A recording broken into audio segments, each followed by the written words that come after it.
Que la situation actuelle est très marquée quand même par des éléments de crise, si vous voulez. Je pense même qu'au moment où le thème a été retenu, on était plus marqué encore qu'aujourd'hui, mais par la question des abus sexuels. On a toujours le mot crise à la bouche quand on parle des vocations, on dit la crise des vocations.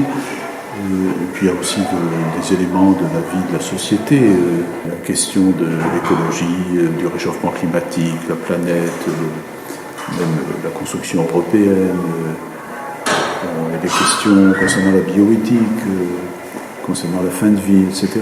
Voilà, vivre dans la foi chrétienne, être chrétien dans cette société. D'abord, je suis sensible, moi, aux défis que nous rencontrons dans nos structures d'église, mais que l'on rencontre aussi dans les structures de la société, dans notre département. C'est qu'il y a à la fois, si vous voulez, des entités urbaines importantes, et puis des communes, des communautés, des paroisses, des petits villages dispersés sur un vaste territoire.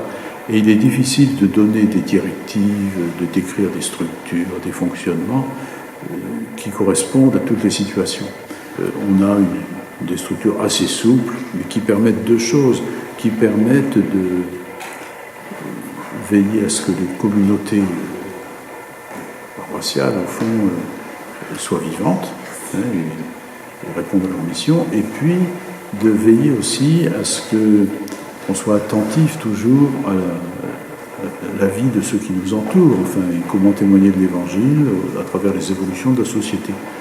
Voilà. Alors ce que j'attends toujours de ces journées, c'est que les participants se sentent encouragés, confortés dans leur mission, qu'ils puissent aussi échanger sur leurs pratiques très simplement, et qu'on leur propose aussi au cours de la journée un certain ressourcement d'ordre spirituel.